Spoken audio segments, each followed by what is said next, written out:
പ്രാർത്ഥിക്കാം. ഈ സമയത്ത് വളരെ ശുശ്രൂഷിക്കാൻ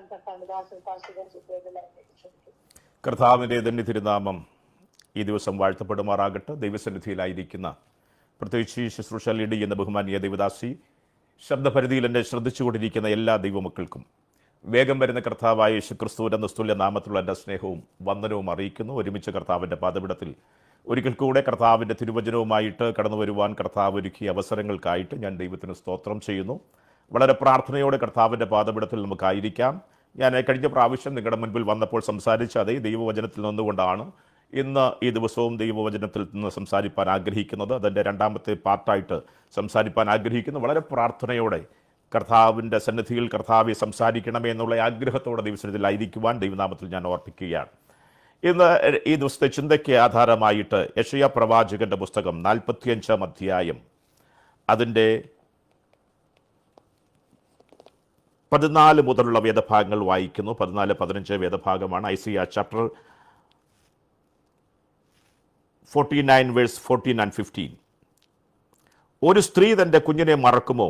താൻ പ്രസവിച്ച മകനോട് കരുണ തോന്നാതിരിക്കുമോ? അവർ മറന്നു കളഞ്ഞാലും ഞാൻ നിന്നെ മറക്കുകയില്ല. ഇതാ ഞാൻ നിന്നെ എൻ്റെ ഉള്ളം കയ്യിൽ വരച്ചിരിക്കുന്നു.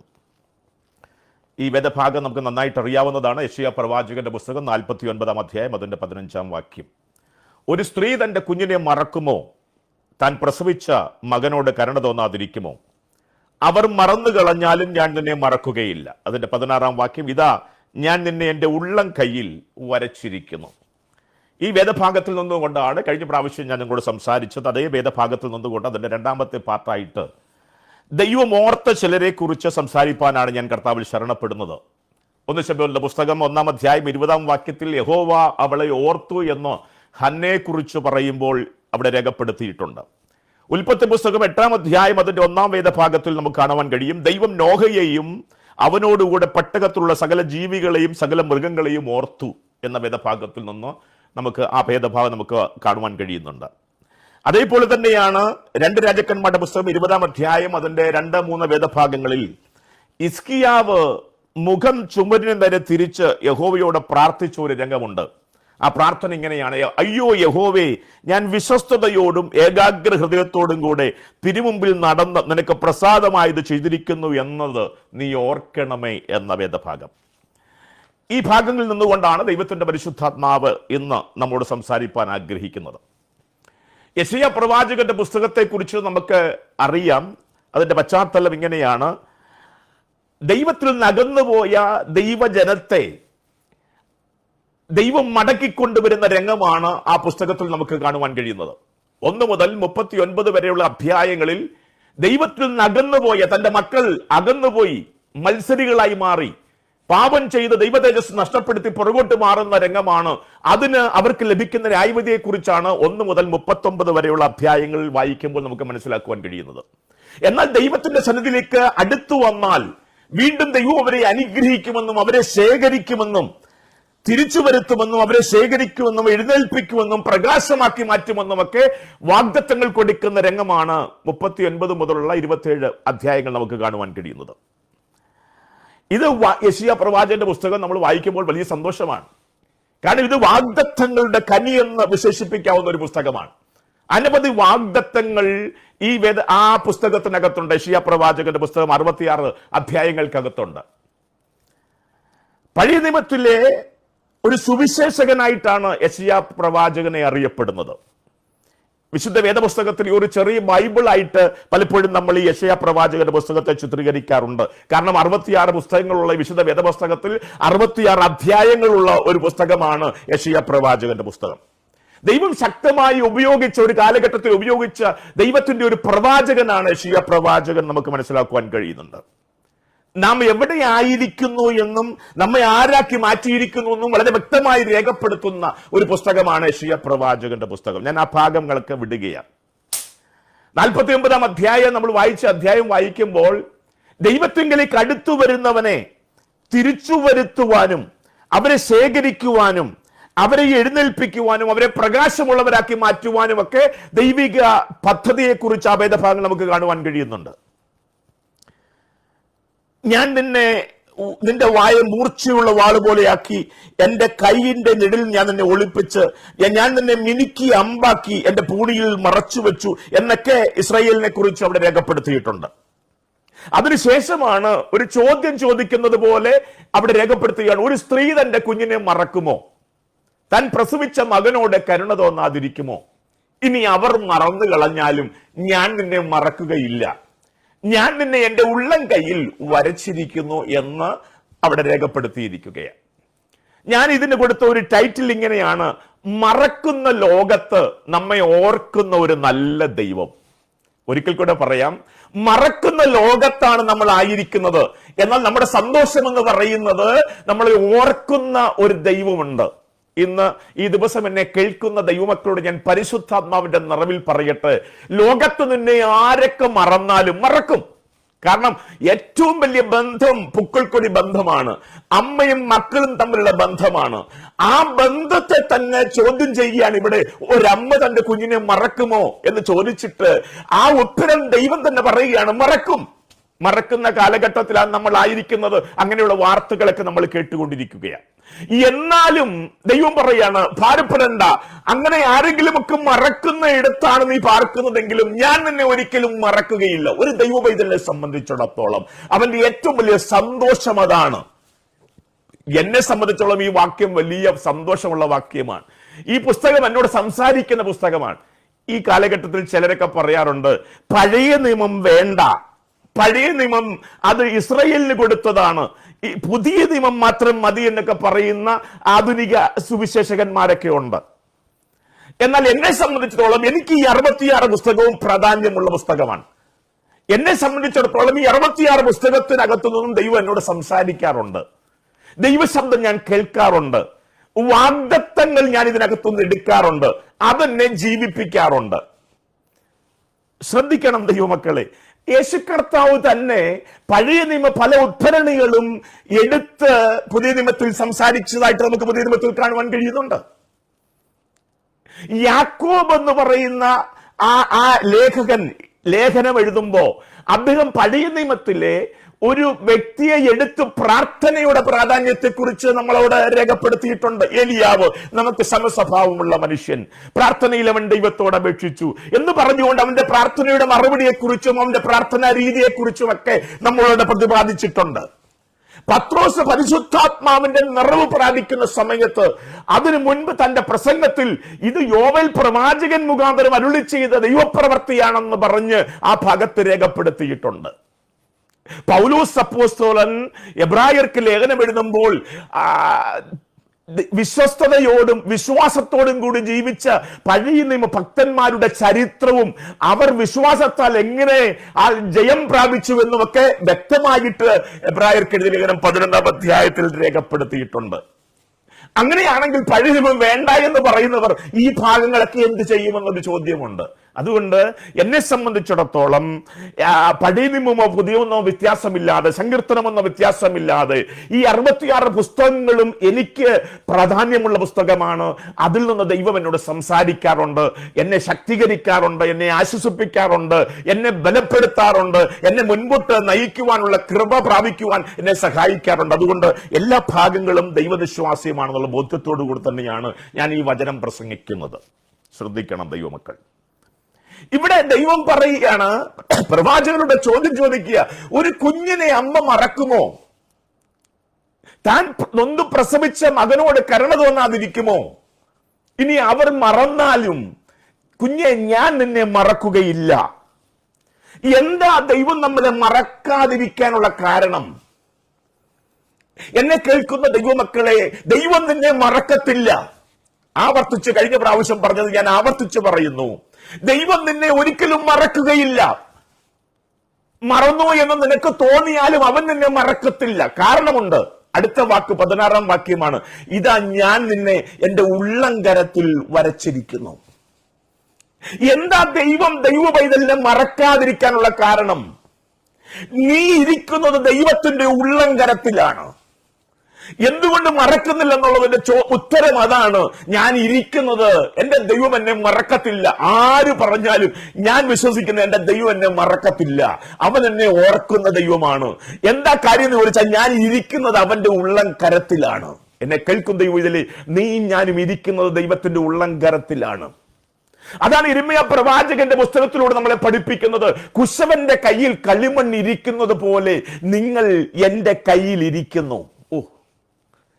കുശവന്റെ കയ്യിൽ കളിമണ്ണിരിക്കുന്നത് പോലെ കർത്താവ് കുശവനെ ചൂണ്ടിക്കാണിച്ചുകൊണ്ട് പറയുകയാണ്, കുശവന്റെ കയ്യിൽ കളിമണ്ണിരിക്കുന്നത് പോലെ ദൈവ പൈതൽ ദൈവത്തിന്റെ കയ്യിൽ ഇരിക്കുകയാണ്. അതുകൊണ്ട് തന്നെ നമുക്ക് ഉറപ്പായിട്ടൊരു കാര്യം പറയാം, അവന്റെ ദൃഷ്ടി എപ്പോഴും എന്റെ മേലുണ്ട്. കയ്യിലിരിക്കുന്നവൻ, അവന്റെ കണ്ണ് നിന്നെ കണ്ടുകൊണ്ടാണ് ഇരിക്കുന്നത്. രണ്ട് കുശവനിലൂടെ നമുക്ക് മനസ്സിലാക്കാൻ കഴിയുന്ന രണ്ടാമത്തെ കാര്യം, അവൻ ചുമ്മാതെ കയ്യിൽ വെച്ചുകൊണ്ടിരിക്കുകയല്ല. അവന്റെ ഹൃദയത്തിനകത്ത് പ്ലാനിനനുസരിച്ച്, പദ്ധതിക്കനുസരിച്ച് അവൻ നിന്നെ പണിഞ്ഞുകൊണ്ടിരിക്കുകയാണ്. എന്നെ കേൾക്കുന്ന ദൈവത്തിന്റെ പൈതലേ, ദൈവം നിന്നെയും നിന്റെ കുടുംബത്തെയും നിന്റെ തലമുറയും പണിഞ്ഞുകൊണ്ടിരിക്കുകയാണ്. നീ ഞാനും ഇരിക്കുന്നത് ദൈവത്തിന്റെ കയ്യിലാണ്. ഇന്ന് ഒരിക്കൽ കൂടെ കർത്താവിന്റെ ഈ ശബ്ദം കേൾക്കുവാൻ കർത്താവ് തരുന്ന അവസരത്തിനായിട്ട് ഞാൻ ദൈവത്തിന് സ്തോത്രം ചെയ്യുകയാണ്.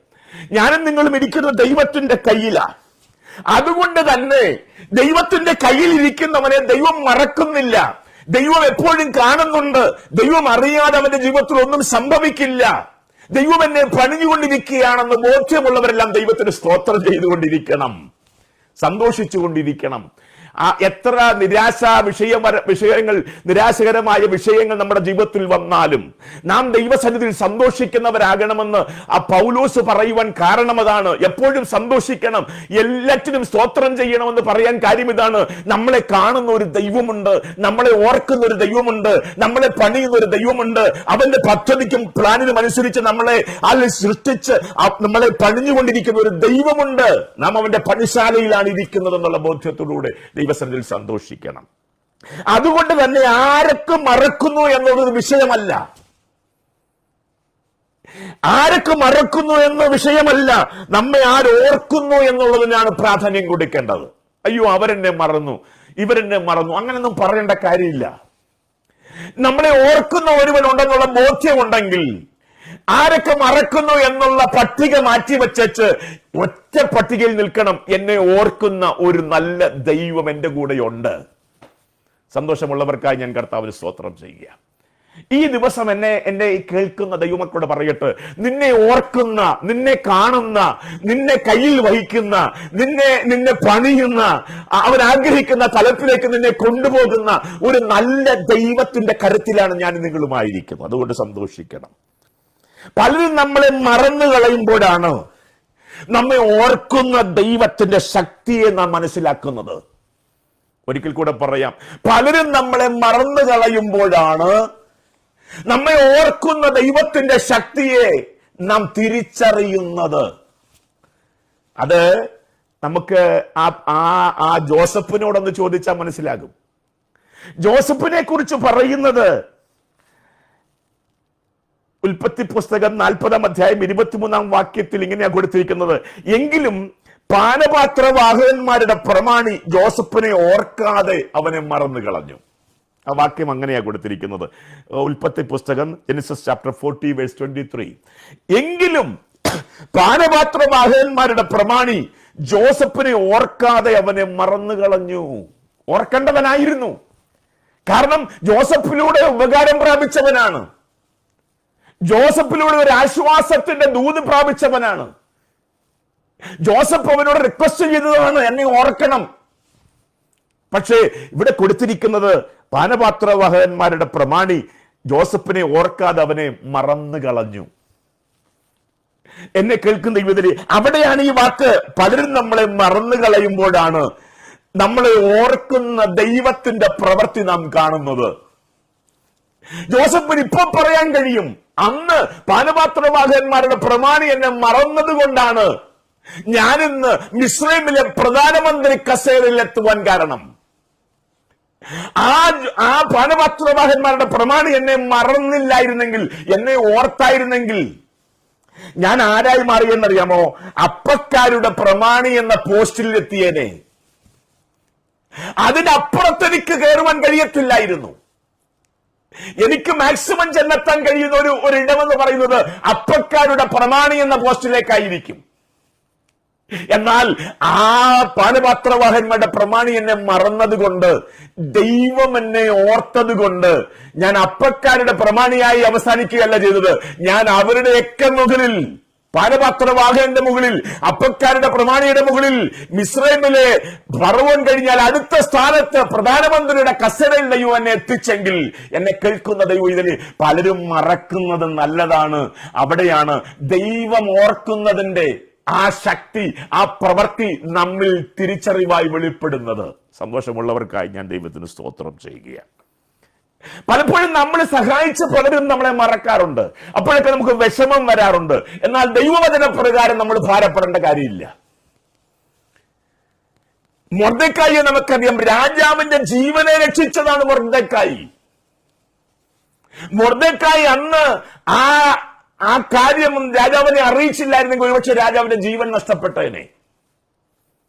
പക്ഷേ പിന്നീട് നമ്മൾ വായിക്കുന്നത്, ജീവൻ രക്ഷിച്ച മൊർദെഖായിയെ രാജാവ് മറന്നു. എന്നാൽ അന്ന് മറന്നത് കൊണ്ട് എന്ത് സംഭവിച്ചെന്നറിയാമോ? ഓർക്കേണ്ട സമയമായപ്പോൾ ദൈവം ഓർത്തെന്ന് മാത്രമല്ല, ആ രാജാവിനെ ദൈവം ഓർമ്മിപ്പിച്ചു. നിന്റെ ജീവനെ രക്ഷിച്ച മൊർദെഖായിയെ നീ മറന്നു കളഞ്ഞു, അവന് വേണ്ടത് നീ ചെയ്തില്ല. ഓർക്കേണ്ട സമയമായപ്പോൾ ദൈവം ഓർമ്മിപ്പിച്ചു. അതുകൊണ്ട് ഈ സമയത്ത് തന്നെ കേൾക്കുന്ന ദൈവമക്കളോട് പരിശുദ്ധാത്മാവിന്റെ നിറവിൽ ഇന്ന് പകലൊരു ദൂത് ഞാൻ വിളിച്ചു പറയാം. മറക്കുന്നവരെ നീ ഓർക്കണ്ട, നിന്നെ എപ്പോഴും ഓർക്കുന്നവനെ നീ ഓർക്കണം. മറക്കുന്നവരുടെ ലിസ്റ്റ് നീ തയ്യാറാക്കണ്ട, നിന്നെ ഓർക്കുന്ന ദൈവത്തിന്റെ ലിസ്റ്റിൽ നീ മുറുകെ പിടിച്ചോണം. കാരണം അവിടെയാണ് നിനക്ക് സന്തോഷിക്കുവാനുള്ള അവസരങ്ങൾ ഉണ്ടാകുന്നത്. മറവി ഒരു ഭാഗത്ത് നമുക്ക് അനുഗ്രഹമാണ്.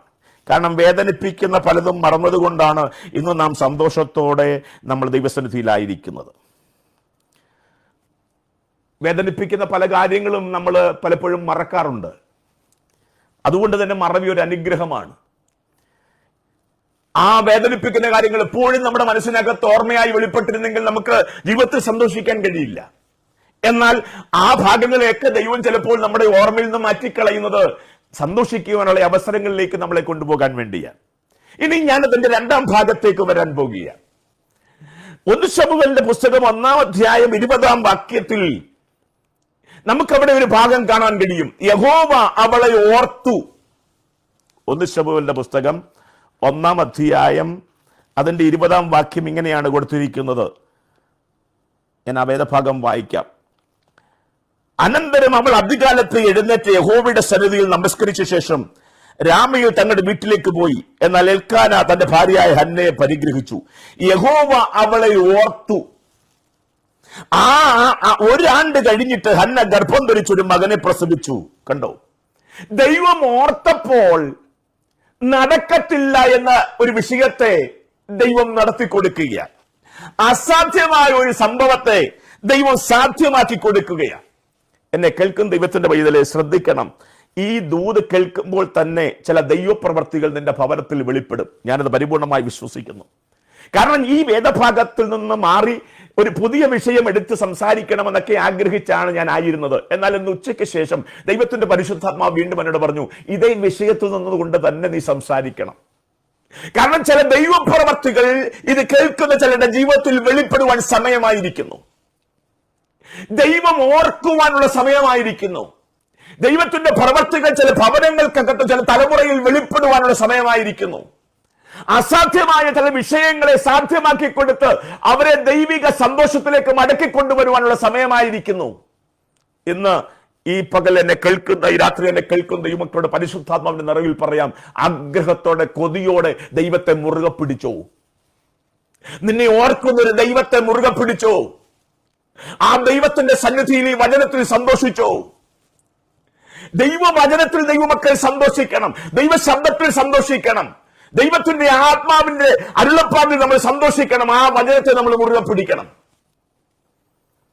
ചിലരൊക്കെ പറയാറുണ്ട്, യേശുവിനെ നമ്മൾ ഇവിടുത്തെ കാര്യങ്ങൾക്കൊന്നുമല്ല, ഉയരത്തിലെ കാര്യങ്ങൾക്ക് മാത്രം ഉപയോഗിച്ചാൽ മതി എന്ന് ചിന്തിക്കുന്ന ആളുകൾ ഇന്നുണ്ട്. എന്നാൽ എന്നെ സംബന്ധിച്ചിടത്തോളം എന്റെ സകല വിഷയങ്ങൾക്ക് എന്റെ യേശു കർത്താവ് എന്റെ ഉള്ളിൽ ഇരിക്കുന്നവനാണ്. ഞാൻ അവനെ എന്റെ ഉള്ളിൽ വെച്ചിരിക്കുകയാണ്. എന്റെ ഹൃദയത്തിനകത്തവനുണ്ട്. ഈ ശരീരം ദൈവത്തിന്റെ മന്ദിരമാക്കി അവനെ എന്റെ ഉള്ളിൽ ഞാൻ വെച്ചിരിക്കുകയാണ്. അതുകൊണ്ട് തന്നെ എന്റെ പുറമെയുള്ള സകല ആവശ്യങ്ങൾക്കും ഞാൻ പുറത്തോട്ട് നോക്കേണ്ട കാര്യമില്ല. എന്റെ അകത്തിരിക്കുന്ന യേശുവിനെ ഞാൻ നോക്കുന്നത്. കാരണം എന്റെ പുറമെയുള്ള സകല കാര്യങ്ങൾക്കും അവൻ മതിയായ ദൈവമാണ്. ഇന്ന് ഈ ദിവസം എന്നെ കേൾക്കുന്ന ദൈവം കൂടെ പറയട്ടെ, നിന്റെ പുറമെയുള്ള സകല ആവശ്യങ്ങൾക്കും എന്റെ കർത്താവ് മതിയായ ദൈവമാണ്. അതുകൊണ്ടാണ് പൗലോസ് ശ്ലീഹ കൊലോസ്യർക്ക് ലേഖനം എഴുതുമ്പോൾ പറഞ്ഞത്, വാക്കിനാലോ പ്രവൃത്തിയാലോ നിങ്ങൾ എന്ത് പറഞ്ഞാലും ചെയ്താലും യേശു കർത്താവിന്റെ നാമത്തിൽ ചെയ്തോണം. കാരണം ആ നാമത്തിനകത്ത് എല്ലാ നന്മകളുമുണ്ട്, എല്ലാ അനുഗ്രഹങ്ങളുമുണ്ട്, എല്ലാ ദൈവപ്രവൃത്തികളും അടങ്ങിയിരിക്കുന്നത് ഒരു ദൈവത്തെ സംബന്ധിച്ചോളം യേശു എന്ന നാമത്തിനകത്താണ്. ആ നാമത്തെ നമ്മൾ ഉപയോഗിക്കണം. നമ്മുടെ ആവശ്യങ്ങൾ പറയാനുള്ള ഒരു ഇടമാണ് യേശുവിന്റെ സന്നിധി. അയ്യോ അതൊന്നും പറയണ്ട, ഇവിടുത്തെ കാര്യങ്ങളൊന്നും അങ്ങനെയല്ല. രോഗം വന്നാൽ അവന്റെ അടിപ്പിടരുകൾ നിനക്ക് സൗഖ്യമുണ്ട്. കർത്താവ് തന്നെ നിന്റെ ആവശ്യങ്ങൾ സ്തോത്രത്തോടുകൂടെ ദൈവസന്നിധിയിൽ അറിയിക്കണമെന്നുള്ളതാണ്. നമ്മുടെ ആവശ്യങ്ങൾ സ്തോത്രത്തോടെ ദൈവസന്നിധിയിൽ അറിയിക്കുകയാണ്. യേശു കർത്താവ് അതാ ചെയ്തത്. യേശു കർത്താവിന്റെ അടുക്കലേക്ക് പത്രോസ് കടന്നു വന്നിട്ട്, യേശുവിനെ അനുഗമിക്കുന്ന പത്രോസ് കടന്നു വന്നിട്ട് യേശുവിനോട് പറയുകയാണ്, നമ്മൾ കരമടച്ചിട്ടില്ല. ആ പറച്ചിലിനകത്ത് നീ മാത്രമല്ല ഞാനും അടച്ചിട്ടില്ല എന്നുള്ള അർത്ഥം അതിനകത്തുണ്ട്. ഉടനെ യേശു പറഞ്ഞതെന്താ? അതൊന്നും എന്റെ വിഷയമല്ല, നമുക്ക് ഇവിടുത്തെ ഒന്നും എന്റെ വിഷയം. അങ്ങനൊന്നും അല്ല യേശു കർത്താവ് പറഞ്ഞത്. ഇന്നത്തെ ആളുകളുടെ രീതി എനിക്ക് മനസ്സിലാകുന്നില്ല. നിന്റെ ഭൗതിക ആവശ്യത്തിനും യേശു മതിയായ ദൈവമാണ്. അവൻ നിന്നെ നിരുത്സാഹപ്പെടുത്തത്തില്ല. നീ അത് പറയണം, നീ ഇത് ആവശ്യപ്പെടണം. നിന്റെ ആഗ്രഹം അനുസരിച്ച് നീ ദൈവത്തോട് അപേക്ഷിക്കണം. ദൈവഹിതമായത് മാത്രമേ അപേക്ഷിക്കാവൂ എന്ന് മാത്രമേ ഉള്ളൂ. പത്രോസിനോട് യേശു കർത്താവ് മറുപടി പറഞ്ഞ രംഗമുണ്ട്. നിനക്കും എനിക്കും ആവശ്യമുള്ളത് ഞാൻ കരുതിയിട്ടുണ്ട്. നീ അത് പോയി ഇന്നയിടത്ത് പോയി ഇന്ന കാര്യം ചെയ്താൽ മതി. ശ്രദ്ധിക്കണം ദൈവമക്കളെ, കണ്ടോ? അങ്ങനെ ഇരുവരുടെയും കരമടയ്ക്കുവാനുള്ള ഭൗതികമായ നന്മ ദൈവത്താൽ അവന് ലഭ്യമാകുക, യേശുവിലൂടെ അവന് ലഭ്യമാകുകയാണ്. ഇതാണ് യേശുവിന്റെ സ്വഭാവം എന്ന് പറയുന്നത്. പൗലോസ് ശ്ലീഹ തന്നെ പറഞ്ഞിട്ടുണ്ട്, ഉയരത്തിലുള്ളത് അന്വേഷിക്കണമെന്ന് പറയുന്നുണ്ട് കൊലോസ്യ ലേഖനത്തിനകത്ത്. അതേ പൗലോസ് ശ്ലീഹായുടെ റുമാൽ കൊണ്ടുപോയി ആളുകൾ സൗഖ്യമായിട്ടുണ്ട്. ശ്രദ്ധിക്കണം, ഇതെല്ലാം ദൈവമക്കൾക്ക് അവകാശമായിട്ടുള്ള കാര്യമാണ്. നാം വചനത്തിൽ അടിസ്ഥാനമായി നിൽക്കുമ്പോൾ തന്നെ നമുക്ക് ആവശ്യമുള്ള, ജീവിക്കുവാൻ ആവശ്യമുള്ള എല്ലാ കാര്യങ്ങളും ദൈവത്തിന്റെ സന്നിധിയിൽ ഉണ്ട് എന്ന് മനസ്സിലാക്കി മുൻപോട്ട് പോകുവാൻ ദൈവനാമത്തിൽ ഞാൻ ഓർപ്പിക്കുകയാണ്. ഇവിടെ ഒരു സ്ത്രീയെ, ഒരു അമ്മച്ചിയെ നമ്മളൊന്ന് ശ്രദ്ധിക്കാം. നമുക്കറിയാം ആ അമ്മച്ചിയെ ദൈവം ഓർത്തു എന്ന് ഈ വേദഭാഗത്ത് പ്രത്യേകമായി കൊടുത്തിട്ടുണ്ട്. ഓർത്തപ്പോൾ സംഭവിച്ച കാര്യമെന്താ? ഒരു ദൈവ പ്രവൃത്തി അവരിൽ വെളിപ്പെടുകയാണ്. ഇതാ ഞാൻ മുമ്പേ പറഞ്ഞത്, ഞാൻ നിന്നെ എന്റെ ഉള്ളം കയ്യിൽ വെച്ചിരിക്കുന്നു. ആ ഉള്ളം കയ്യിൽ വെച്ചിരിക്കുന്നത് എങ്ങനെയാണ്? നിന്നെ എപ്പോഴും എനിക്ക് കാണുവാൻ, നിന്നെ ഓർക്കുവാൻ, നിന്നെ ഒന്ന് പണിയുവാൻ വേണ്ടിയാണ്. അതാണ് കുശവന്റെ പ്രവൃത്തിയെ അവിടെ ചൂണ്ടിക്കാണിക്കുന്നത്. ഇവിടെയും അതാണ്. പണിയില്ലാതിരുന്ന ഒരു സ്ത്രീ, ജീവിതത്തിൽ ഒരു പണി നടക്കാതെ നിരാശയായിരുന്ന ഒരു സ്ത്രീ, അവളുടെ ഉദരത്തിൽ നിറവില്ലാതിരുന്ന ഒരു സ്ത്രീ, സാധ്യതയില്ലാതിരുന്ന ഒരു സ്ത്രീ. നോക്കിയാട്ടെ, എന്റെ ദൈവം അവളെ ഓർത്ത് കഴിഞ്ഞപ്പോൾ അടുത്ത വാക്ക് കൊടുത്തിരിക്കുന്നത്, ഒരാണ്ട് കഴിഞ്ഞപ്പോൾ അവൾ ഗർഭം ധരിച്ച് ഒരു മകനെ പ്രസവിച്ചു. അവളുടെ ജീവിതത്തിൽ ഒരു പണി നടക്കുകയാണ്. അവളുടെ ജീവിതത്തിൽ ഒരു പ്രവൃത്തി നടക്കുകയാണ്. ഇന്ന് എന്നെ കേൾക്കുന്ന ദൈവമക്കളുടെ പരിശുദ്ധാത്മാവിന്റെ നിറവിൽ പറയട്ടെ, ദൈവം കുഞ്ഞെ നിന്നെ ഓർക്കുന്നുണ്ട്. ദൈവം സഹോദരിയെ നിന്നെ ഓർക്കുന്നുണ്ട്. നിന്റെ ഭവനത്തിനകത്ത് ഒരു പണി ദൈവം ആരംഭിക്കാൻ പോകുകയാണ്. നിന്റെ തലമുറയിൽ ഒരു പണി ദൈവം അത് ആരംഭിക്കാൻ പോകുക. ഒരു ദൈവപ്രവൃത്തി നിന്റെ ഭവനത്തിൽ ദൈവം വെളിപ്പെടുത്താൻ പോകുക. കാരണം ദൈവം നിന്നെ ഓർക്കുന്നുണ്ട്. ഈ സഹോദരിയെ ഓർക്കാൻ ഒരു കാര്യമുണ്ട് കേട്ടോ. നാളുകളായി അവൾക്കൊരു തലമുറയില്ല, തലമുറ ഉണ്ടാകാൻ ഒരു സാധ്യതയില്ല. അവളുടെ ഭവനത്തിൽ അവളെ ഓർത്ത് അവളുടെ കൂടെ നിൽക്കേണ്ട പലരും അവളെ നിന്ദിക്കുകയാണ്, അപമാനിക്കുകയാണ്, മറക്കുകയാണ്. പക്ഷെ ദൈവം അവളെ ഓർത്തു. അതിനൊരു കാര്യമുണ്ട്. അവൾ ദൈവികമായ വിഷയങ്ങളെ അവളുടെ ജീവിതത്തിനകത്തേക്ക് കൊണ്ടുവരികയാണ്. അവളുടെ നഷ്ടങ്ങളെ മാറ്റിവെച്ചുകൊണ്ട്, അവളുടെ പ്രാർത്ഥന മറുപടി ലഭിക്കാത്തതിനെ മാറ്റിവെച്ചുകൊണ്ട് അവൾ പറയുന്ന ഒരു കാര്യമുണ്ട്. ദൈവവുമായിട്ടൊരു ഉടമ്പടി അവൾ ചെയ്യുന്ന ഒരു രംഗം നമുക്ക് അവിടെ കാണുവാൻ കഴിയുന്നുണ്ട്. അവൾ പറയുന്ന ഒരു കാര്യമുണ്ട്. ആലയത്തിന്റെ ശൂന്യത ഞാൻ കാണുന്നു, ആലയത്തിനകത്തെ ഇരുട്ട് ഞാൻ കാണുന്നു, ആലയത്തിനകത്ത് ഇടിച്ചെടുത്ത തെളിവുള്ള ഒലിവെണ്ണ ഒഴിച്ച് കത്തിക്കേണ്ട വിളക്ക് കത്താതെ കരിന്തിരി കത്തുന്നത് ഞാൻ കാണുന്നു. എന്നിട്ട് ആ പ്രയാസത്തിൽ അവൾ ദൈവത്തോട് പറയുന്ന ഒരു കാര്യമുണ്ട്. നീ എനിക്കൊരു ആൺസന്തതിയെ തന്നാൽ ഞാൻ അവനെ ഈ ആലയത്തിനകത്തേക്ക് തരും. ഞാൻ ഈ ആലയത്തിനകത്ത് തിരികത്തിക്കുവാൻ, വെളിച്ചമുണ്ടാകുവാൻ, ആലയത്തിനകത്ത് നന്മയുണ്ടാകുവാൻ ഞാൻ അവനെ ഈ ആലയത്തിന് വേണ്ടി തരും. ദൈവം ഇതല്ലേ, നീ നിന്റെ വിഷയങ്ങളെ മറന്ന് നീ ദൈവിക വിഷയങ്ങളിലേക്ക് തിരിയണം. അതാണ് പുസ്തകം പറഞ്ഞ ആദ്യം എൻ്റെ രാജ്യവും നീതിയും അന്വേഷിപ്പീൻ, അതോടുകൂടി നിനക്ക് വേണ്ടത് ദൈവം തരും. ദൈവം ആ ഭാഗത്ത് നിന്നെ ഓർക്കും. ഈ ദിവസങ്ങളിൽ നമ്മുടെ ഭാരങ്ങൾ നമ്മുടെ മുൻപിൽ വെക്കാതെ നമ്മുടെ ദൈവത്തെ നമ്മുടെ മുൻപിൽ വെക്കണം. പരിശുദ്ധാത്മാവ് പറയുന്ന ദൂതാണ്. ദാവീദ് പറയാണ്, ഞാൻ എന്റെ ദൈവത്തെ എന്റെ മുൻപിൽ വെച്ചിരിക്കുന്നു. ഞാനിപ്പോൾ കാണുന്നത് ഗോലിയാത്തിനെയല്ല, ഞാനിപ്പോൾ കാണുന്നത് അഭിഷേകം നഷ്ടപ്പെട്ട ശൗലിനെയല്ല, ഞാനിപ്പോൾ കാണുന്നത് കടന്നു വരുന്ന സിംഹത്തെയല്ല, ഞാനിപ്പോൾ കാണുന്നത് വലിച്ചു കീറാൻ ശ്രമിക്കുന്ന കരടിയല്ല, ഞാനിപ്പോൾ കാണുന്നത് എന്റെ ദൈവത്തെയാണ്. എന്റെ ദൈവത്തെ കാണുന്നവന് സിംഹം ഒരു വിഷയമല്ല, കരടി ഒരു വിഷയമല്ല, ഗോലിയാത്തിന്റെ നീളവും വീതി ഒരു വിഷയമല്ല, അഭിഷേകം നഷ്ടപ്പെട്ട ശൗലിന്റെ കുന്തം ഒരു വിഷയമല്ല. കാരണം അവന്റെ മുൻപിൽ നിൽക്കുന്നത് സൈന്യങ്ങളുടെ ദൈവമായ യഹോവയാണ്. ഈ പറഞ്ഞ പ്രതികൂലത്തെക്കാൾ വലിയൊരു ദൈവത്തെ, ഈ പ്രതികൂലത്തെക്കാൾ വലിയൊരു ദൈവത്തെ അവന്റെ കൺമുൻപിൽ അവൻ വെച്ചിരിക്കുകയാണ്. ഇന്ന് ഈ സമയത്ത് ദൈവത്തിന്റെ പരിശുദ്ധാത്മാവ് നിങ്ങളോട് പറയുന്ന ദൂത് ഇതാണ്. പലപ്പോഴും പ്രതികൂലത്തെക്കുറിച്ച് മാത്രം നമ്മൾ പറയുന്നതിന് കാര്യം നമ്മുടെ ദൈവത്തെ നമ്മൾ കാണുന്നില്ല. ആ പ്രതികൂലത്തിന്റെ ഏതോ ഒരു ഭാഗത്ത്, ഏതോ ബാക്കിൽ പുറകിൽ ദൈവത്തെ നമ്മൾ നിർത്തിയത് കൊണ്ടാണ് പ്രതികൂലത്തെ നമ്മൾ വലുതായി കാണുന്നത്. എന്നാൽ ദാവീദ് പ്രതികൂലത്തെ വലുതായി കണ്ടില്ല. അഭിഷേകം നഷ്ടപ്പെട്ട ആ രാജ്യത്തെ രാജാവായിരിക്കുന്ന ശൗലും അവന്റെ പടയാളികളും എല്ലാം ഗോലിയാത്തിന്റെ നീളവും വീതിയും വലിപ്പവും ഒക്കെ എണ്ണി തിട്ടപ്പെടുത്തിക്കൊണ്ടിരിക്കുമ്പോൾ ദാവീദ് പറയുക, ഞാൻ അതൊന്നും കാണുന്നില്ല, ഞാൻ കാണുന്നത് എൻ്റെ ദൈവത്തെയാ. കാര്യമെന്താ? ഞാൻ എൻ്റെ ദൈവത്തെ എൻ്റെ മുൻപിൽ വച്ചിരിക്കുന്നു. അവനാണ് എൻ്റെ ശക്തി, അതാണ് എൻ്റെ വലതു ഭാഗത്തുള്ളത് കൊണ്ട് ഞാൻ കുലുങ്ങിപ്പോയില്ല. ഇന്ന് ഈ സമയത്ത് ദൈവത്തിൻ്റെ പരിശുദ്ധാത്മാവ് തരുന്ന ഒരു ദൂതാണ്. എന്നെ കേൾക്കും ദൈവത്തിൻ്റെ പൈതലേ, നിന്റെ ദൈവത്തെ നിന്റെ മുൻപിൽ വെക്ക. പ്രതികൂലത്തെ അല്ല നിന്റെ മുൻപിൽ വെക്കേണ്ടത്, പ്രശ്നങ്ങളെ അല്ല നിന്റെ മുൻപിൽ വെക്കേണ്ടത്. നിന്റെ മുൻപിൽ വെക്കേണ്ടത് നിന്റെ ദൈവത്തെയാണ്. കഴിഞ്ഞ കുറെ കാലമായിട്ട് ഹന്ന എന്ന് പറയുന്ന ആ അമ്മച്ചി മുൻപിൽ വെച്ചത് അവളെ അപമാനിക്കുന്ന പെരീനയാണ്. അതുകൊണ്ടാണ് അവളുടെ മുഖം വാടിയിരിക്കുന്നത്. അവൾ മുൻപിൽ വെച്ചുകൊണ്ട് ആരാധനാലയത്തിൽ വന്നത് അവളുടെ പ്രാർത്ഥനയുടെ മറുപടിയില്ലായ്മയാണ്, അവളുടെ ഉദരം നിറയാത്ത വിഷയമാണ്, ഒരു തലമുറയില്ലാത്ത പ്രശ്നമാണ്. അതുകൊണ്ട് അവളുടെ മുഖം എപ്പോഴും വാടിയിരിക്കുക. ആലയത്തിൽ വന്നാലും മടങ്ങിപ്പോകുമ്പോഴും ഒക്കെ, ആരാധന കഴിഞ്ഞ് യാഗം കഴിഞ്ഞ് മടങ്ങിപ്പോകുമ്പോഴൊക്കെ അവളുടെ മുഖം വാടിക്കൊണ്ടിരിക്കുകയാണ്. എന്നാൽ അന്ന് ശ്രദ്ധിക്കണം, അന്ന് പുസ്തകം പറയുന്ന അവളുടെ മുഖം വാടിയില്ല. അതിന് കാര്യം എന്താണെന്ന് ചോദിച്ചാൽ, അന്ന് അവളുടെ പ്രശ്നത്തെ അവൾ പുറകിലേക്ക് മാറ്റിയിട്ട് അവളുടെ ദൈവത്തെ അവൾ മുൻപിൽ നിർത്തി, ദൈവിക വിഷയങ്ങളെ അവൾ മുൻപിൽ നിർത്തി, ആലയത്തെ അവൾ മുൻപിൽ നിർത്തി, ആലയത്തിനകത്ത് കത്തേണ്ട വിളക്കിന്റെ പ്രഭായെ അവൾ മുൻപിൽ നിർത്തി.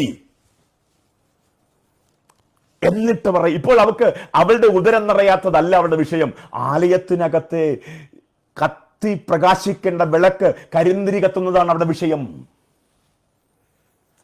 ആലയത്തിനകത്തെ ദൈവസാന്നിധ്യമില്ലായ്മയാണ് അവളുടെ വിഷയം.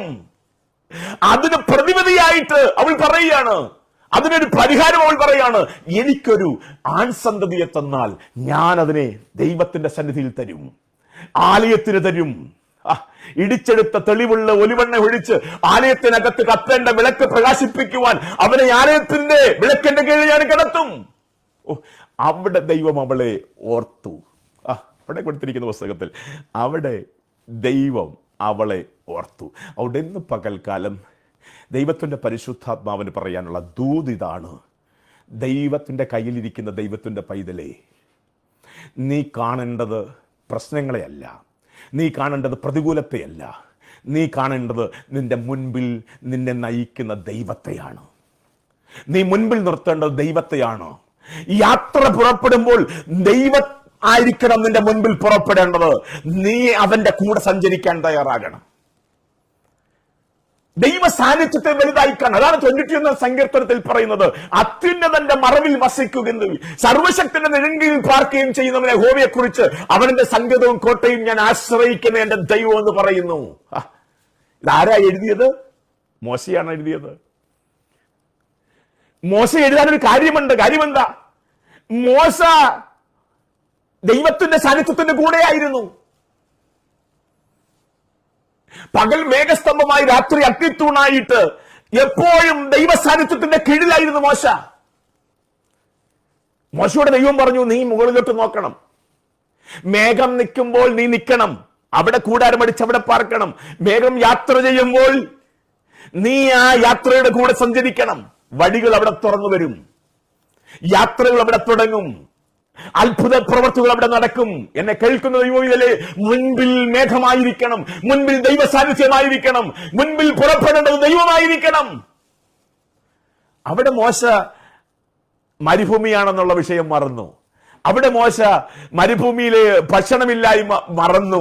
അവിടെ മോശ മുൻപിൽ വെളിപ്പെടേണ്ട ശത്രുക്കളുടെ നിരം മോശ മറന്നു. കാര്യമെന്താ? മോശ കാണുന്നത് ദൈവത്തെയാണ്, മുൻപിൽ നിർത്തിയത് ദൈവത്തെയാണ്. യാത്ര തുടങ്ങുമ്പോൾ, ആൾ പുറപ്പെടുമ്പോൾ മുൻപിൽ പുറപ്പെടുന്നത് ദൈവമാണ്. ഇന്ന് പകൽ വീണ്ടും പരിശുദ്ധാത്മാവിന് പറയാനുള്ള ദൂത്, ഒന്നാമത്തെ ദൂത്, നിങ്ങൾ നിങ്ങളുടെ ദൈവത്തെ മുൻപിൽ നിർത്ത്.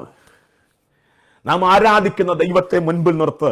അവനെ കാണ്, അവനെ മുൻപിൽ നിർത്തി യാത്ര ചെയ്യ്. അവിടെയാണ് ദൈവപ്രവർത്തികൾ ആരംഭിക്കുന്നത്.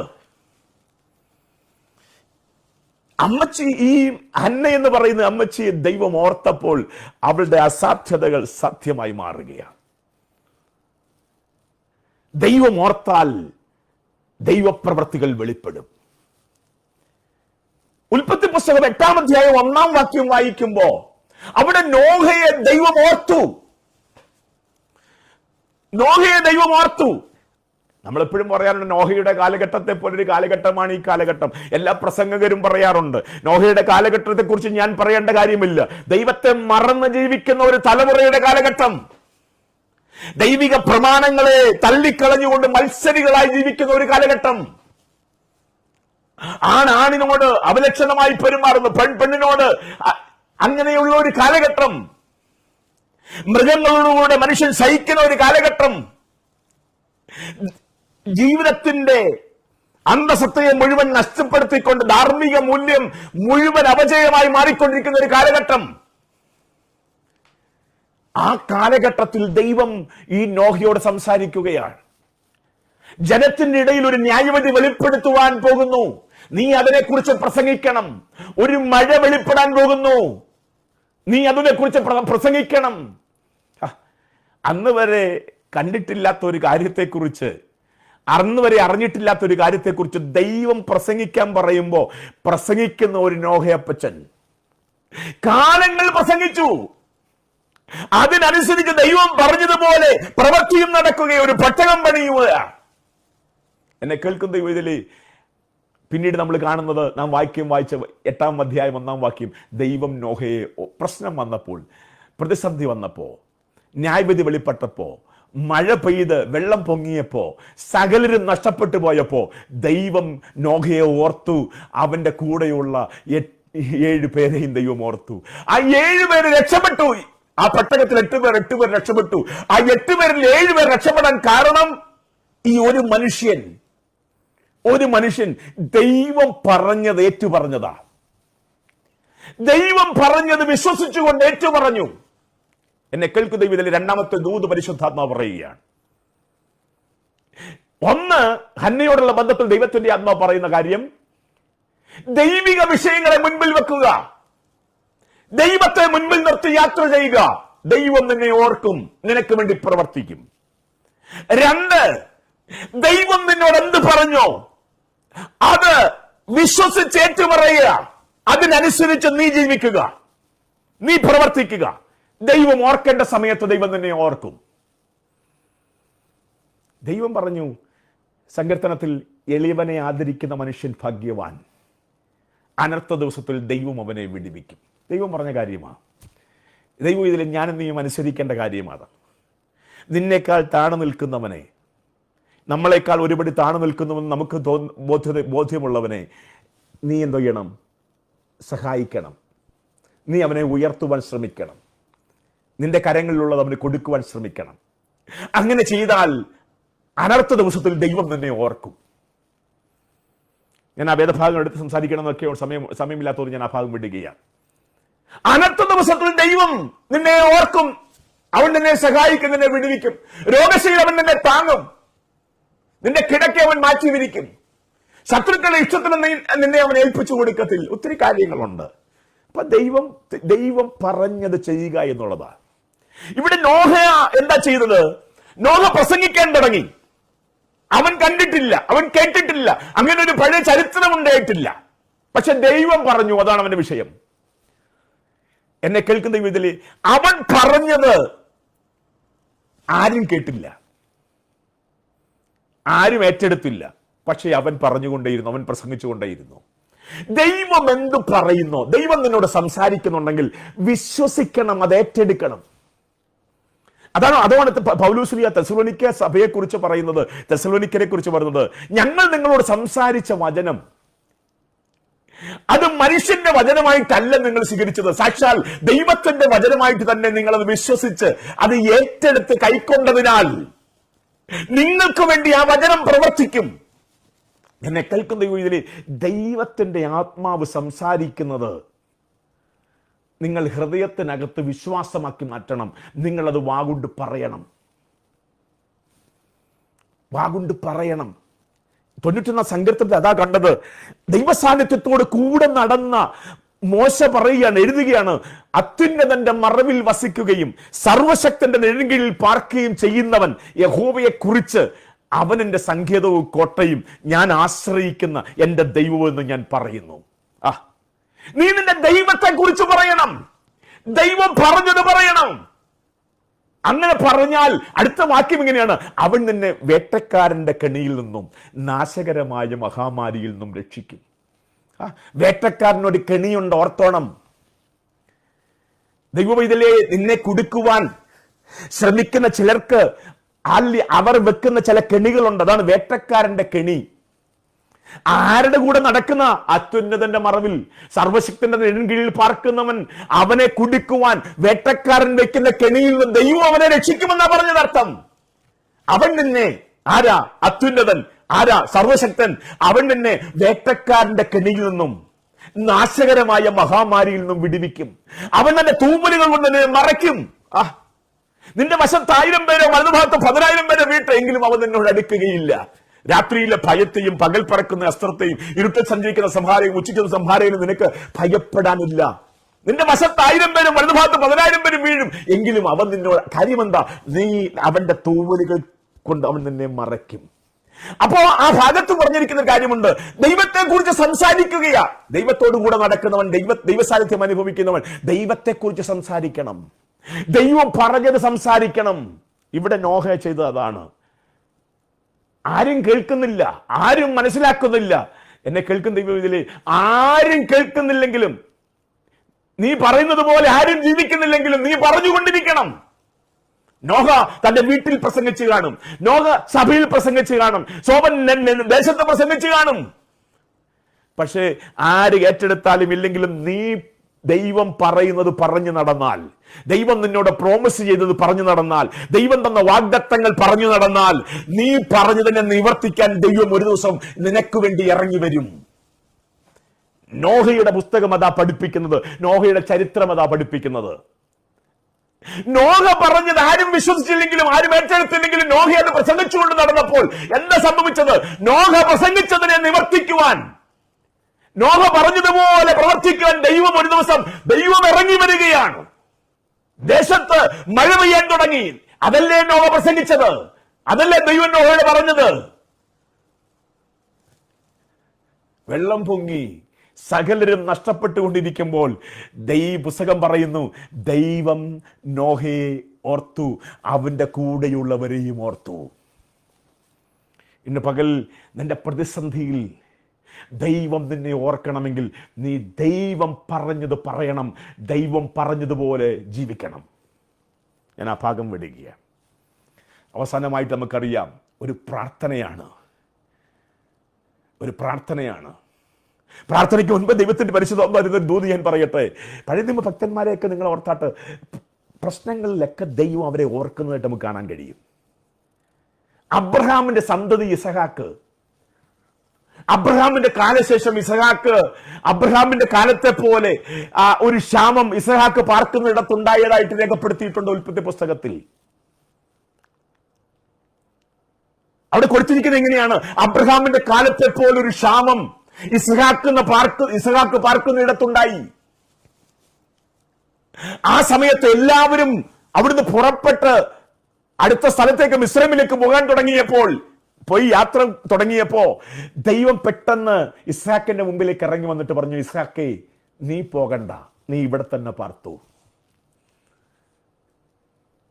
എത്ര നമ്മളെ ഓർക്കുന്ന ദൈവത്തെക്കുറിച്ച് പറയുമ്പോൾ എത്ര സന്തോഷമാണ്.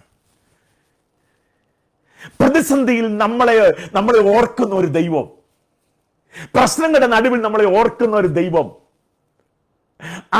അവിടെ വെച്ച് നമ്മളോട് സംസാരിക്കുന്ന ഒരു ദൈവത്തെ കണ്ടോ? എനിക്ക് ഏറ്റവും വലിയ സന്തോഷം ഇവിടെയാണ്. ഞാൻ കരയുമ്പോൾ എന്നോട് സംസാരിക്കുന്ന ഒരു ദൈവത്തെ എനിക്കറിയാം. ഞാൻ വിഷമിക്കുമ്പോൾ എന്നോട് സംസാരിക്കുന്ന ഒരു ദൈവത്തെ എനിക്കറിയാം. ഞാൻ വഴി മാറിപ്പോകുമ്പോൾ എന്റെ അടുത്തിൽ വന്ന് വഴി ഇതാണെന്ന് പറഞ്ഞു എന്നെ മടക്കി വരുന്ന ഒരു ദൈവത്തെ എനിക്കറിയാം. ഈ ദൈവത്തിന്റെ ഉള്ളം കരുത്ത് നമ്മൾ ഇരിക്കുന്നത്. പലപ്പോഴും നമ്മുടെ ചെവി ഈ ശബ്ദത്തിന് തുറന്നു കൊടുക്കാത്തത് കൊണ്ടാണ് നമുക്കത് കേൾക്കാൻ കഴിയാത്തത്. അവരിപ്പോഴും സംസാരിച്ചുകൊണ്ടിരിക്കുകയാണ്. പാപം മുൻപിൽ വെച്ച് പാപത്തിന്റെ മോഹത്തിനകത്തേക്ക് പോകാൻ ശ്രമിക്കുന്ന കയ്യിനോട് പോലും ദൈവം സംസാരിക്കുന്നത് കണ്ടില്ലേ? കയ്യിനെ, നിന്റെ മുഖം എന്താ വാടുന്നേ? അവന്റെ ആരാധനയിൽ ദൈവം പ്രസാദിച്ചിട്ടില്ല, എങ്കിലും ദൈവം അവനോട് സംസാരിക്കുകയാ. അവൻ രക്ഷപ്പെടണമെന്ന് ദൈവം ആഗ്രഹിക്കുക. അവൻ ദൈവവഴിയിലേക്ക് മടങ്ങി വരണമെന്ന് ദൈവം ആഗ്രഹിക്കുകയാ. എന്നിട്ട് ദൈവം അവനോട് സംസാരിക്കുന്നത് നിങ്ങൾ കണ്ടോ? കയ്യിനെ പേര് വിളിക്കുക. കയ്യിനെ, എന്താ നിന്റെ മുഖം വാടുന്നത്? എടാ, പാപം നിന്റെ വാതിൽക്കൽ കിടക്കുന്നു, അതിന്റെ മോഹം നിന്നോടാ, നീ ഒഴിയണം. സംസാരിക്കുന്ന ഒരു ദൈവത്തെ കാണാൻ കഴിയില്ലേ? ഈ ദൈവമാണ് നമ്മുടെ ദൈവം. ചെവി തുറന്നിരിക്കുക. ദൈവം എല്ലാ വിഷയത്തിലും ദൈവം നമ്മോട് സംസാരിക്കും. വേദനയോടെ ഇരിക്കുമ്പോൾ ദൈവം നമ്മോട് സംസാരിക്കും. ഒറ്റപ്പെടുമ്പോൾ ദൈവം നമ്മോട് സംസാരിക്കും. പ്രതിസന്ധിയുടെ നടുവിൽ, അതാണ് ഇടിമുഴക്കത്തിന്റെ മറവിൽ അവനുണ്ട്. അവൻ നമ്മോട് സംസാരിക്കുന്ന ദൈവമാണ്. അവൻ ഉത്തരം അരുളുന്ന ദൈവമാണ്.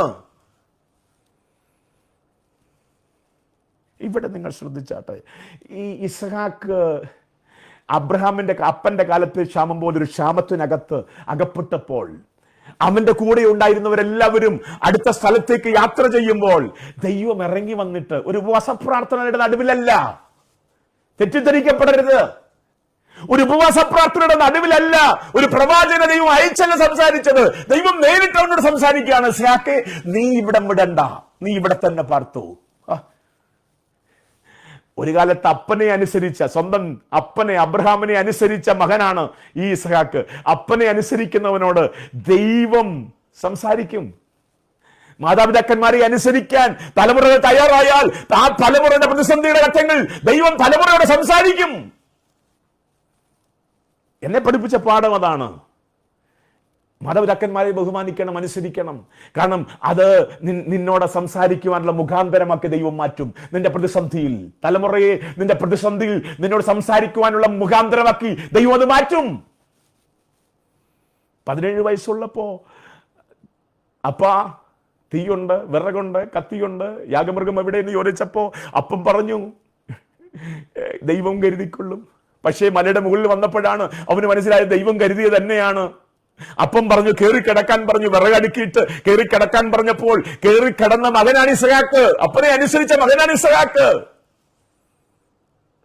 അപ്പൻ വാളെടുത്ത് തന്റെ കഴുത്തിന് നേരെ വെട്ടാൻ ഓങ്ങുന്നത് കണ്ട കുതിറിയോടാതെ, അപ്പനെ തള്ളിമാറ്റി താഴോട്ടോടാതെ അനുസരിച്ച ഒരു മകനാണ് ഇസ്ഹാക്ക്. ആ ഇസ്ഹാക്കിന്റെ പ്രതിസന്ധി ഘട്ടങ്ങളിൽ ദൈവം ഇറങ്ങി വന്ന് ഇസ്ഹാക്കിനോട് സംസാരിക്കുക, കുഞ്ഞെ, നീ ഇവിടെ വിടണ്ട, നീ ഇവിടെ തന്നെ പാർത്തു. പുസ്തകം പറഞ്ഞത് ആ ആണ്ടിൽ അവൻ അവിടെ തന്നെ വിതച്ചു. ക്ഷാമമുള്ളിടത്ത്, വേനലുള്ളിടത്ത്, വരൾച്ച ഉള്ളിടത്ത് അവൻ വിതച്ചു. അസാധ്യമായ ഇടത്ത് അവൻ വിതച്ചു. പുസ്തകം പറയുന്നത് അവിടെ അവൻ 100 മീനി കൊയ്തു. ഈ ദൈവത്തെയാണ് നമ്മൾ സേവിക്കുന്നത്. ദൈവശബ്ദം കേൾക്കുവാൻ കൊതിക്കണം ഈ ദിവസങ്ങൾ. ദൈവശബ്ദം അതാണ് നമ്മുടെ ജീവൻ, അതാണ് നമ്മുടെ ജീവിതത്തിലെ അനുഗ്രഹം. അവിടെയാണ് ദൈവപ്രവർത്തികൾ, അവിടെയാണ് അത്ഭുതങ്ങൾ. ഇവിടെ ഒരു മനുഷ്യന്റെ പ്രാർത്ഥനയോടെ പറഞ്ഞ് ഞാൻ അവസാനിപ്പിക്കാം. പ്രവാചകനിലൂടെ ദൈവം ഹിസ്കിയാവെന്ന് പറയുന്ന രാജാവിനോട് പറയുകയാണ്, നീ മരിക്കും. അതിനേക്കാൾ വലിയൊരു പ്രതികൂല ദൂതില്ല. നീ മരിക്കും, പെട്ടെന്ന് നിന്റെ ഗ്രഹകാര്യങ്ങൾ ക്രമീകരിച്ചോണം.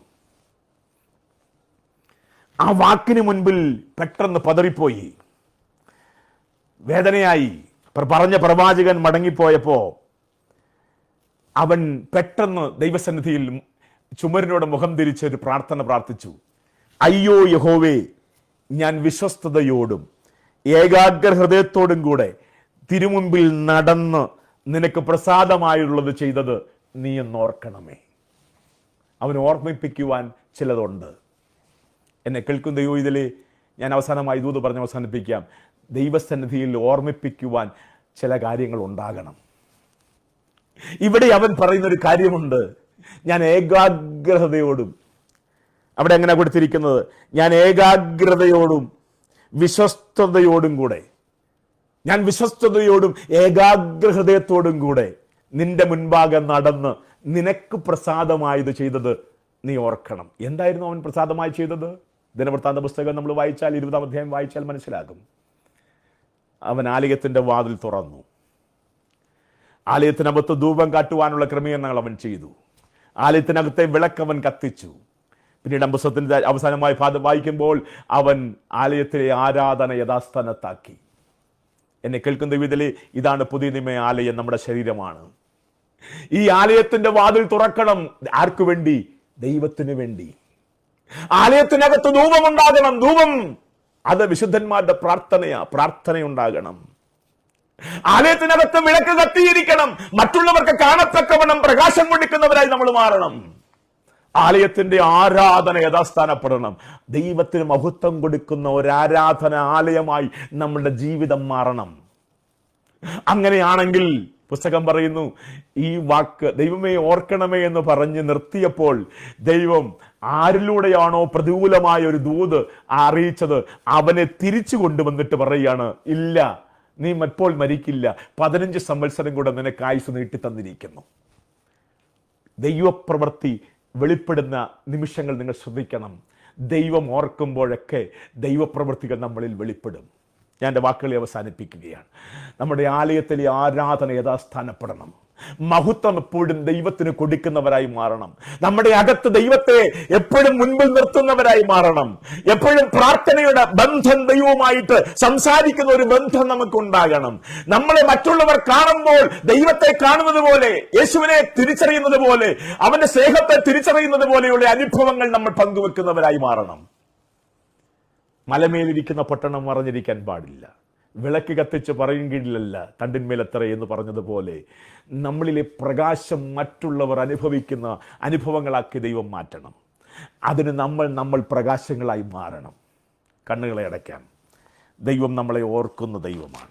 ഇന്ന് ഈ ദിവസം ദൈവസന്നിധിയിലായിരിക്കുന്ന ദൈവമക്കളോട് ദൈവത്തിൻ്റെ പരിശുദ്ധാത്മാവിന് പറയാനുള്ള ദൂതിതാണ്, ദൈവം നിങ്ങളെ ഓർക്കും. ആര് മറന്നാലും ഓർക്കേണ്ട പലരും നമ്മളെ മറക്കുമ്പോഴും ഭാരപ്പെടേണ്ട കാര്യമില്ല.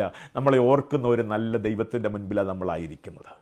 നമ്മളെ സഹായിച്ച പലരും നമ്മളെ ഓർക്കുമെന്ന് നമ്മൾ ചിന്തിച്ച പലരും, ഓർക്കണമെന്ന് നമ്മൾ ആഗ്രഹിച്ച പലരും നമ്മളെ മറന്നു കളയുമ്പോഴും ഭാരപ്പെടേണ്ട കാര്യമില്ല. അവരുടെ ലിസ്റ്റ് നമ്മുടെ ഹൃദയത്തിനകത്ത് വേണ്ട. നമുക്ക് ലിസ്റ്റ് വെക്കാൻ ഒരാളുണ്ട്. നമ്മളെ എപ്പോഴും ഓർക്കുന്ന ഒരു നല്ല ദൈവം. അവനെ മുൻപിൽ നിർത്തുക. അവന്റെ വിഷയങ്ങൾ നമ്മുടെ മുൻപിൽ വരിക. ആത്മീയ വിഷയങ്ങൾക്ക് പ്രാധാന്യം കൊടുക്കുക, ദൈവിക വിഷയങ്ങൾക്ക് പ്രാധാന്യം കൊടുക്കുക, ദൈവ സാന്നിധ്യത്തിന് പ്രാധാന്യം കൊടുക്കുക, ദൈവം പറഞ്ഞത് ഏറ്റുപറഞ്ഞ് നടക്കുക. അത് വാഗ്ദത്തങ്ങൾ എത്രയുണ്ടെങ്കിലും അത് സ്വർഗത്തിൽ ഊവൂ എന്ന് തന്നെയാണ്. നിന്റെ അധരങ്ങളിലൂടെ ദൈവം പറഞ്ഞതിനെ ഏറ്റുപറഞ്ഞ് നടക്കുക. ശിമ്യോൻ എന്ന് പറയുന്ന ഒരു അപ്പച്ചനെ നമുക്കറിയാം. പരിശുദ്ധാത്മാവനോട് സംസാരിച്ചു.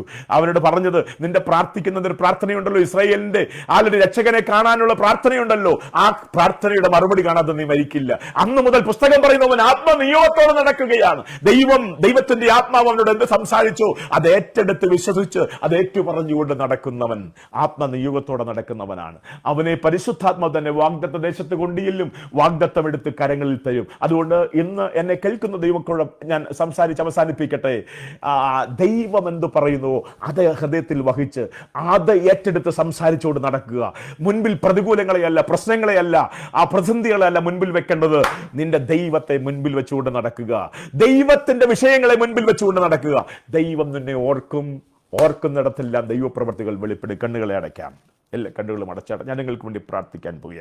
ഈ ദിവസങ്ങൾ വലിയ ദൈവപ്രവർത്തികൾ നിന്റെ തലമുറയിൽ വെളിപ്പെടാൻ പോകുക, നിന്റെ ഭവനത്തിൽ വെളിപ്പെടാൻ പോകുക. നീ നാളുകളായി ആഗ്രഹിച്ച് പ്രാർത്ഥിച്ച വിഷയങ്ങളുടെ മറുപടികൾ ദൈവം വെളിപ്പെടുത്താൻ പോകുക. അത് കരങ്ങൾ നീട്ടി സ്വീകരിച്ച് ദൈവത്തിന് മഹത്വം കൊടുക്കുന്നവരായി തീരുവാൻ ദൈവകരങ്ങളിലേക്ക് ഏൽപ്പിച്ചു കൊടുക്കാം. എല്ലാ കണ്ണുകളും അടച്ചാട്ടെ. എൻ്റെ മേൽ പകർന്നിരിക്കുന്ന അധികാരത്തിലും അഭിഷേകത്തിലും ഞാൻ നിങ്ങളെ അനുഗ്രഹിച്ച് പ്രാർത്ഥിക്കാൻ പോവുകയാണ്. പത്രോസ് പറയുന്നു, അനുഗ്രഹം അനുഭവിപ്പാൻ വിളിക്കപ്പെട്ടവരായതുകൊണ്ട് നിങ്ങൾ തമ്മിൽ അനുഗ്രഹിക്കുന്നവരായിരിപ്പീൻ. ഞാൻ അനുഗ്രഹം അനുഭവിക്കുന്നവനായതുകൊണ്ട് ഞാൻ നിങ്ങളെ അനുഗ്രഹിക്കുകയാണ്. ആൾറെഡി അനുഗ്രഹം അനുഭവിപ്പാൻ ആഗ്രഹമുള്ളതുകൊണ്ട് ഞാൻ നിങ്ങളെ അനുഗ്രഹിച്ച്, ദൈവത്തിന്റെ നിയോഗം അതായതുകൊണ്ട് അനുഗ്രഹിച്ച് പ്രാർത്ഥിക്കുകയാണ്. എല്ലാ കണ്ണുകളും അടയ്ക്കാം. ദൈവസന്നിധിയിൽ ഈ വചനപ്രകാരം എന്നെ തന്നെ സമർപ്പിക്കുന്നുവെന്ന് ആഗ്രഹിക്കുന്നവരെല്ലാം നിങ്ങളായിരിക്കുന്ന ഇടങ്ങളിൽ നിങ്ങളുടെ കരങ്ങളെ സ്വർഗത്തിലേക്ക് ഉയർത്ത്. നിങ്ങൾ ഉയർത്തുന്നത്, സറണ്ടർ ചെയ്യുന്നത്, സമർപ്പിക്കുന്നത് ദൈവത്തിന്റെ മുൻപിലാണ്. ഞാൻ നിങ്ങളെ കാണുന്നില്ല, എന്നാൽ കാണുന്ന ഒരു കണ്ണ് നിങ്ങളുടെ മേൽ എപ്പോഴും ഉണ്ട്. അവൻ നിന്നെ ഓർക്കുകയാണ്, നിന്റെ വിഷയങ്ങളെ ഓർക്കുകയാണ്. ആൾറെഡി ദൈവകരങ്ങളിലേക്ക് ഏൽപ്പിച്ചു കൊടുക്കാം. പരിശുദ്ധനായ ദൈവമേ, സ്വർഗ്ഗപിതാവേ, ഈ നല്ല ദിവസം ദൈവസന്നിധിയിൽ ഞങ്ങൾക്ക് ഒരുമിച്ച് കൂടുവാൻ കർത്താവ് ഒരുക്കിയ നല്ല അവസരത്തിനായി സ്തോത്രം ചെയ്യുന്നു. കർത്താവെ, പലരും ഞങ്ങളെ മറക്കുമ്പോൾ പലപ്പോഴും ഞങ്ങൾ നിരാശപ്പെടാറുണ്ട്. ഞങ്ങൾ സഹായിച്ച പലരും ഞങ്ങളെ ഓർക്കാതിരിക്കുമ്പോൾ കർത്താവെ, ഓർമ്മയിൽ വെളിപ്പെടേണ്ട ഞങ്ങളെ പലരും മറക്കുമ്പോൾ ഞങ്ങൾ നിരാശപ്പെടാറുണ്ട്. എന്നാൽ ഇന്ന് ഞങ്ങളെ കേൾപ്പിച്ചതുപോലെ കർത്താവ്, ഞങ്ങളെ ഓർക്കുന്ന അങ്ങുള്ളതിനായി ഞങ്ങൾ നന്ദി പറയുന്നു. കർത്താവെ, അങ്ങ് ഓർക്കുമ്പോഴൊക്കെ ഞങ്ങളുടെ ജീവിതത്തിൽ ചില പ്രവർത്തികൾ വെളിപ്പെടുമല്ലോ, അങ്ങയുടെ കരം ചലിക്കുമല്ലോ ഞങ്ങൾക്ക് അനുകൂലമായിട്ട്. ആ ദൈവപ്രവർത്തികൾക്കായി ഞങ്ങൾ ദൈവത്തോട് നന്ദി പറയുന്നു. കർത്താവെ, ഈ വചനം കേട്ട എല്ലാവരെയും ദൈവത്തിന്റെ കരങ്ങളിലേക്ക് ഏൽപ്പിച്ച് പ്രാർത്ഥിക്കുന്നു. അവരുടെ വിഷയങ്ങളെ ദൈവകരങ്ങളിലേക്ക് ഏൽപ്പിച്ച്, കർത്താവിന്റെ കരങ്ങളിലേക്ക് ഏൽപ്പിച്ച് പ്രാർത്ഥിക്കുന്നു. കർത്താവ് പറഞ്ഞതുപോലെ, നിന്റെ ഭാരം എൻ്റെ ചുമലിന്മേലിട്ട് ഞാനത് വഹിച്ചോളാമെന്ന് അരുളിച്ചത് നല്ല കർത്താവിന്റെ കരങ്ങളിലേക്ക് നിന്റെ മക്കളെ, അവരുടെ വിഷയങ്ങളെ ഏൽപ്പിച്ച് പ്രാർത്ഥിക്കുന്നു. കർത്താവിന്റെ നാമത്തിൽ എൻ്റെ മേൽ പകർന്നിരിക്കുന്ന അധികാരത്തിലും അഭിഷേകത്തിലും ഞാൻ അവരെ അനുഗ്രഹിക്കുന്നു. യേശു കർത്താവിന്റെ നാമത്തിൽ നിങ്ങൾ അനുഗ്രഹിക്കപ്പെടും. നിങ്ങളുടെ കുടുംബം അനുഗ്രഹിക്കപ്പെടും. നിങ്ങളുടെ കുഞ്ഞുങ്ങൾ അനുഗ്രഹിക്കപ്പെടും. അവരുടെ ഭാവി അനുഗ്രഹിക്കപ്പെടും. അവരുടെ നന്മ നിങ്ങൾ മാതാപിതാക്കന്മാർ അനുഭവിക്കും. യേശു കർത്താവിന്റെ നാമത്തിൽ കർത്താവ് നിങ്ങളെ ശക്തമായി ഉപയോഗിക്കും. കർത്താവിന്റെ ആത്മാവ് നിങ്ങളുടെ മേൽ ദൈവപ്രവർത്തികളായി വെളിപ്പെടും. യേശുവിന്റെ നാമത്തിൽ അങ്ങനെ സംഭവിക്കട്ടെ. രോഗബന്ധനങ്ങൾ യേശു കർത്താവിന്റെ അടിപ്പിണരുകൾ അഴിഞ്ഞു മാറട്ടെ. രോഗസൗഖ്യം നിങ്ങളുടെ അവകാശമാണ്. അതിന്റെ മേൽ ദുഷ്ടന് യാതൊരു അവകാശവുമില്ല. നീതിമാന്റെ അവകാശത്തിന് മേൽ ദുഷ്ടന്റെ ചെങ്കോൽ വാഴുകയില്ല എന്ന് വചനം പറയുമ്പോൾ യേശു കർത്താവിന്റെ നാമത്തിൽ അസ്ഥികളുടെ മേലും ഞാടി ഞരമ്പുകളുടെ മേലും രക്തധമനികളുടെ മേലും ത്വക്കിന്റെ മേലും വ്യാപരിക്കുന്ന രോഗബന്ധന ശക്തികൾ യേശു കർത്താവിന്റെ നാമത്തിൽ അഴിഞ്ഞു മാറിപ്പോകട്ടെ. പിശാചിന്റെ പ്രവർത്തികളെ അഴിപ്പാൻ വെളിപ്പെട്ട യേശുവിന്റെ നാമത്തിൽ സൗഖ്യം കൽപ്പിച്ച് പ്രാർത്ഥിക്കുന്നു. നിങ്ങളെ കർത്താവിന്റെ നാമത്തിൽ അനുഗ്രഹിച്ച് ദൈവകരങ്ങൾ സമർപ്പിക്കുന്നു. പ്രാർത്ഥന കേട്ടതിനായി സ്തോത്രം. യേശു കർത്താവിന്റെ നാമത്തിൽ തന്നെ. ആമേൻ, ആമേൻ, ആമേൻ. Thank U.